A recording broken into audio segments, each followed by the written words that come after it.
చిన్న వయసు ఉన్నవాళ్ళు పెద్ద వయసు ఉన్న వాళ్ళని కోరుకుంటారు, లేదా పెద్ద వయసు వాళ్ళు చిన్న పిల్లలను కోరుకుంటారు. ఏంటి సృష్టి రహస్యం? ఉదాహరణకు ఒక ఆడపిల్ల ఉంటుంది. ఆడపిల్ల మగ పిల్లవాడితో, తన క్లాస్మేటో, తన కాలేజ్ మేటో, తన సీనియరో జూనియర్తో ఇటువంటి సెక్స్ కోరికలు, సెక్స్ ఆలోచనలు అవన్నీ ఉండటం సహజం. కానీ ఒక ఆడపిల్ల 40, 45, 50 సంవత్సరాలు ఉన్న ఒక పురుషుణ్ణి ఎందుకు కోరుకుంటుంది? దీనికి కారణం ఏంటి? కొన్ని సందర్భాల్లో పెళ్ళైపోయి పిల్లలు పుట్టి యవ్వనంలో ఉన్న 25, 30 సంవత్సరాల మహిళలు 50, 60 ఏళ్ళ వయసు ఉన్న వాళ్ళని కోరుకుంటారు. ఏంటి విపరీత కాలం? ఏముంది దానిలో అట్రాక్షన్? ఎందుకు ఈ చిన్న వయసు ఉన్న ఆడపిల్లలు పెద్ద వయసు ఉన్న వాళ్ళని కోరుకుంటున్నారు? పెళ్ళి కాని ఆడపిల్లలు, పెళ్ళై పిల్లలు ఉన్నవాళ్ళు, ఎందుకు ఈ పురుషుల్లో ఏముంది అట్రాక్షన్? ఆయన ఏ రకంగా వీళ్ళను తృప్తిపరచగలడు అని ఎందుకు భావిస్తున్నారు? ఇటువంటి అక్రమ సంబంధాలు ఎందుకు ఏర్పడుతున్నాయి? దానికి కారణాలేవి మనం విశ్లేషించవలసిన అవసరం ఉంది. ఈ ఆడపిల్ల, పెళ్ళిగాని ఆడపిల్ల ముందు తీసుకుందాం. పెళ్ళిగాని ఆడపిల్ల ఒక కుర్రవాడిని లవ్ చేస్తే ఆ కుర్రవాళ్ళకి ఎక్కువ మందికి బైకులు ఉంటాయి. ఇవాళ మన సమాజంలో చూసేది గర్ల్ ఫ్రెండ్, బాయ్ ఫ్రెండ్ సంస్కృతి, బైకుల సంస్కృతి. ముందు కుర్రవాడు ఉంటాడు, వెనకాల ఇట్లా వాటేసుకుని వీడిని రెచ్చగొడుతూ ఇట్లా వాటేసుకుని వెనకాల ఉంటుంది. ఇద్దరు కలిసి బైకుల మీద తిరుగుతుంటారు, అక్కడ తిరుగుతారు, ఇక్కడ తిరుగుతారు. రాత్రికి వచ్చేసరికి చివరికి పబ్బులో సెటిల్ అవుతారు. ఇది ఎంతవరకు తిప్పగలరు? చాలామంది కుర్రాళ్ళు కారులో తిప్పే ఆర్థిక పరిస్థితి ఉండదు. ఒకవేళ ఉన్న తల్లిదండ్రులు నీకు బైక్ చాలే అంటారు. వీళ్ళకి, ఈ ఆడపిల్లలకి కారు ఉన్నవాడంటే క్రేజు. ఆడపిల్లలకి కానీ మహిళలకు కానీ ధనికుడిని చూస్తే ఫుల్ అట్రాక్షన్. అంటే అక్కడ వాడితో ఉన్న ధనలక్ష్మి, శ్రీలక్ష్మి, మహాలక్ష్మి, ఆ డబ్బును చూసి వీళ్ళకి వ్యామోహం. ఆ వ్యామోహాన్ని గురై ఈ కార్లు ఉన్న వాళ్ళ మీద ఎక్కువ కన్నేస్తుంటారు. ఈ కుర్రోడైతే ఖర్చు ఏం పెట్టగలుగుతాడు? ఎక్కువ ఖర్చు పెట్టలేడు. ఏదో రోజు అవసరానికి ఖర్చు పెట్టగలడు, కానీ ఎదురు డబ్బు ఇవ్వలేడు. బంగారు ఆభరణాలు కొనివ్వలేడు, లేదా ఖరీదైన బట్టలు కొనివ్వలేడు, విమానాల్లో తిప్పలేడు, కారుల్లో తిప్పలేడు, ఎక్కడికైనా ఔటింగ్కి వెళ్ళాలంటే గోవా లాంటి ప్రాంతాలకు తీసుకెళ్ళలేడు, కొడైకెనాల్ తీసుకెళ్ళలేడు. అందుచేత ఈ పురుషులు ఉంటారు, వయసు పెరిగిన వాళ్ళు పాపం వాళ్ళ దారిని వాళ్ళు చేసుకుంటే వాళ్ళని రెచ్చగొడతారు. అంకుల్ అని చేరతారు వీళ్ళ దగ్గర. ఎదురింటి వాళ్ళు ఉంటే అంకుల్ చేరి ఆంటీ లేదా అంటారు. ముందు ఆంటీ కోసం అని వస్తుంది.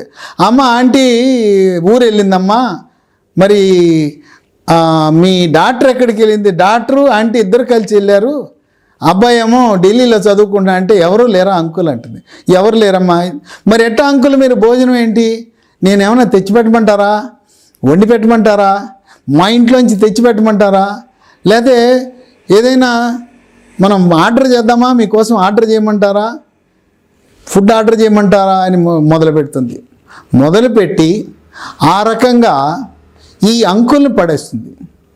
అంకుల్ పాపం ఏదో వచ్చింది కదా అని నిదానంగా కార్యక్రమం మొదలు పెడుతుంది. అంకుల్ ఆకర్షణ ఏంటి?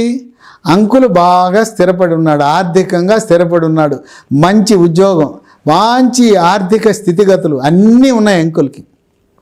కనుక అంకుల్ని వేసుకోవాలని చూస్తుంది, అంకుల్ని పడేయాలని చూస్తుంది. ఈ అంకుల్ కూడా ఆంటీ లేదు, ఎవరు లేరు, సర్లే అని చెప్పి ఆయన ఆ ఆడపిల్ల యొక్క చేష్టలకు ఆ రెచ్చగొడుతుంటే ఇక ఆయన తట్టుకోలేక ఏదో ఒక వీక్ మూమెంట్లో వాళ్ళిద్దరూ ఒకటైపోతారు. ఇంకోటి ఏంటంటే, ఈ ఆడపిల్లలు కొత్తగా పెళ్లి కాని కుర్రోడైతే అక్రమ సంబంధానికి వెళ్తే కుర్రవాళ్ళు కొంతమంది ఒక అందమైన ఆడపిల్ల చూడగానే కారిపోతుంది, అవుట్. లేదు జిప్పిప్పేటప్పుడు కారిపోయేది కొంతమంది, తొడమే చేయగానే కారిపోయేది కొంతమంది, తర్వాత పడుకోగానే కారిపోయేది కొంతమంది. ఈ అంకుళ్ళు అయితే మంచి అనుభవజ్ఞుడు, ఎక్స్పీరియన్స్డ్, ఆంటీని బ్రహ్మాండంగా సుఖపెట్టాడు అని చెప్పి అంకుల్ అయితే బాగా అనుభవం ఉంటుందని చెప్పేసి అంకుల్ని వీళ్ళు ఇష్టపడుతుంటారు. ఇది మన భారతదేశ సాంప్రదాయం, సంస్కృతి ప్రకారం పూర్తిగా విరుద్ధం. తర్వాత ఆంటీ వచ్చిన తర్వాత ఈ సంగతి తెలిస్తే నిన్ను ఏం చేస్తుందో తెలిసిన వాయిదిస్తుంది ఆంటీ. తర్వాత పచ్చని సంసారంలో నువ్వు నిప్పు పెడుతున్నావు, పచ్చని సంసారంలో నిలువున చీల్చేస్తున్నావు. ఇది మన సాంప్రదాయం కాదు, భారతదేశ సాంప్రదాయం. ఇది పెళ్ళి కాని ఆడపిల్లల యొక్క మనస్తత్వం. ఇక పెళ్ళయి పిల్లలు ఉన్నారు, వాళ్ళేంటి అంకుల్ని వాళ్ళంటే పెళ్ళైన ఆడపిల్లలు, పెళ్ళైన స్త్రీలు, మహిళలు ప్రభుత్వ ప్రైవేట్ కార్యాలయాల్లో పనిచేస్తుంటారు, అందంగా ఉంటారు. ఈ అందంగా ఉండే ఆడపిల్లలు చైర్మన్ గారు లేదా ఆఫీస్కి అధిపతి దగ్గర పిఏగా పిఎస్గా ఉండాలనే సంకల్పం ఉంటుంది. హెచ్ఆర్ డిపార్ట్మెంట్కి వెళ్తారు, నన్ను చైర్మన్ గారి దగ్గర, ఎండి గారి దగ్గర, ఈడీ గారి దగ్గర పిఎస్గానో పిఏగా పెట్టండి అంటుంది హెచ్ఆర్. ఆయన కూడా చెప్తాడు, చూడయా నా దగ్గరికి వచ్చే వాళ్ళంతా వివిఐపీలు వస్తారు, కొంచెం అందంగా ఎర్రగా బుర్రగా అందంగా ఉండే అమ్మాయిని నా దగ్గర పెట్టంటాడు ఆ చైర్మన్, ఎండి, ఈడీ, లేకపోతే ఆఫీసు ప్రభుత్వ అధికారి అయితే ప్రభుత్వ అధికారి హెడ్, ఓ బాగా ఉండే అమ్మాయిని పెట్టవయ్యా నా దగ్గర అంటాడు. ఇక్కడ ఏంటంటే వాళ్ళ యొక్క ధనం, అధికారం, వాళ్ళు కావాలనుకుంటే ఏదైనా చేయగలరు. ఇంకా కొంతమంది అయితే మరి వీళ్ళు చేసే కార్యకలాపాలు భర్తలకు కూడా తెలుసు, అయినా భర్తలు కూడా సర్దుకుపోతుంటారు, సర్లే ఏదో మనకు ఆర్థికంగా లాభం కలుగుతుంది. ఇవన్నీ కూడా అక్రమ సంబంధాలు. ఇది ఏమాత్రం భారతదేశ సాంప్రదాయాలకు అనుకూలంగా లేవు.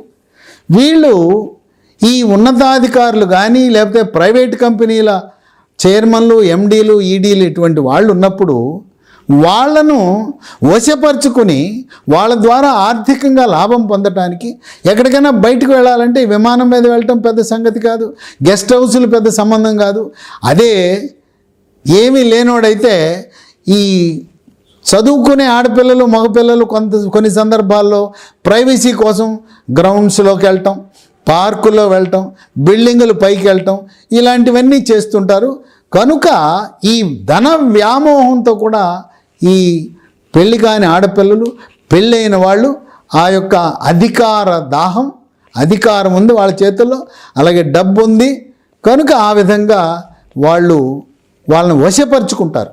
ఏది ఏమైనా ఒక ఉన్నత స్థానంలో ఉన్న కంపెనీ యజమాని, వ్యాపార యజమాని, అలాగే ఉన్నతాధికారి ఇటువంటి చేష్టలకు పాల్పడితే అతనికి సమాజంలో ఉన్న గౌరవము, పరువు, ప్రతిష్ట అంతా సున్నా కూడా ఉండదు, మైనస్లోకి వెళ్ళిపోతుంది. చూసి అందరూ గుసగుసలాడుతుంటారు. ఆఫీస్ అంతా కూడా నీ చెప్పినట్టు వినరు, నీ విలువ పతనం అయిపోతుంది, నీ యొక్క నైతిక విలువలు పతనం అయిపోతాయి. ఇలా మొదలై ఆమె యొక్క పెత్తనం పెరిగి నీ పిఏపిఎస్ పెత్తనంతో ప్రారంభమై పెరిగి పతనమై పూర్తిగా ఆఫీసుని, వ్యాపారాన్ని మొత్తం శాసించే స్థితికి కూడా వచ్చి ఈమె మొగుడును వదిలేయటం, వీడు ఈ యజమాని, ఈ ఉన్నతాధికారి భార్యను వదిలేయటం, ఈ ఇద్దరు మళ్ళీ ఒకటవటం, ఇలాంటి సంఘటనలు ఎన్నో చూస్తున్నాం. అక్కడ ఈ మహిళలు ఇటువంటి ప్రలోభాలకు గురి కావడానికి కారణం ఆడపిల్లలు, డబ్బు, వాళ్ళకుండే వసతులు, వాళ్ళకుండే ఆ సౌకర్యాలు, వాళ్ళకుండే వెసులుబాటు, ఇవన్నీ చూసి కూడా ఆడపిల్లలు పెద్దవాళ్లను, ఉన్నతాధికారులను, ధనవంతులను, కోటీశ్వర్లను వశపరుచుకోవటానికి ప్రయత్నం చేస్తారు.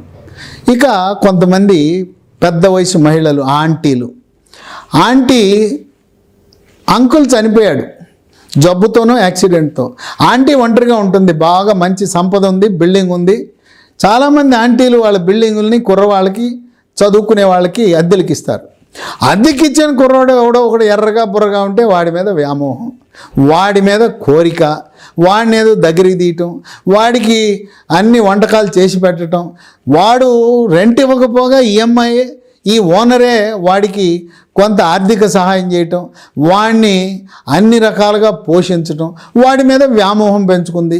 ఈ కుర్రాడేముంది, ఆంటీ గారు రమ్మన్నారు, డబ్బులు ఇస్తూ ఉంది, భోజనం పెడతా ఉంది, వంటకాలు పెట్టుంది, నేనేమి ఇవ్వాల్సిన అవసరం లేదు, ఆమె నాకు ఎదురిస్తూ ఉంది, ఆంటీని తృప్తిపరిస్తే చాలు అని చెప్పి ఈ పెళ్లి కాని యువకులు ఆంటీలతో ప్రయత్నం చేస్తారు. ఇంకోటి ఏంటంటే ఆంటీ చాలా అనుభవజ్ఞురాలు, ఆమె దగ్గర నేను ఎక్స్పీరియన్స్ వాళ్ళు పొందితే రేపు పెళ్లి చేసుకున్న తర్వాత నా పిల్లాన్ని కూడా బాగా సుఖపెట్టచ్చు, ఆంటీ నాకు కొన్ని పద్ధతులు భంగిమలు అన్నీ ఏం చేయాలో ఏం చేయకూడదని కూడా వాళ్ళ దగ్గర నేర్చుకుంటారు. ఇవి ఈ రోజున సమాజంలో జరుగుతున్న అక్రమ సంబంధాలు. ఎవ్వరూ కూడా ఈ ప్రలోభాలకు లొంగకూడదు. నాకు వీక్నెస్ అండి అంటే నువ్వు యోగా ప్రాణాయామం ధ్యానం చెయ్యి, నీ వీక్నెస్ అంతా పోతుంది. లేదు నీకు ఏం చేసినా ఇంకా ఆ ప్రలోభాలకు గురవ్వాలనిపిస్తోంది, మానసిక వైద్యుడిని సంప్రదించు, సైకాలజిస్ట్ని సంప్రదించు. అయ్యా నాకు సెక్స్ కోరికలు పెరిగిపోతున్నాయి, భార్య మీద కాదు అక్రమ సంబంధాలు, ఎవరు కనపడినా ఆమెను అనుభవించాలనే కోరికలు నాలో కలుగుతున్నాయండి మహానుభావ అని చెప్పి మానసిక వైద్య నిపుణుల్ని సైకాలజిస్టుని సంప్రదించు, వాళ్ళు చక్కటి సూచనలు ఇస్తారు. యోగా ప్రాణాయామం ధ్యానమేమి నీ కంట్రోల్లోకి తెస్తుంది. నీ పరువు నీ ప్రతిష్ట బజారును పడుతుంది అక్రమ సంబంధాల వల్ల. అక్రమ సంబంధాలకు వెళ్ళేవాళ్ళు విధిగా కాండోము నిరోధు వాడండి. ఒకవేళ కాండోము నిరోధు వాడకపోతే సుఖ వ్యాధులు మిమ్మల్ని వెంటాడతాయి. గనోరియా, సిఫిలిస్, నానా రకాల జబ్బులు ఉన్నాయి. ఇవే కాదు, భయంకరమైన 1990లో వచ్చిన మహమ్మారి వైరస్ ఎయిడ్స్ వైరస్. ఎయిడ్స్ తగులుకుందా అవుట్. కనుక నిరోధు వాడండి. అసలు అక్రమ సంబంధాలకు దూరంగా ఉండండి.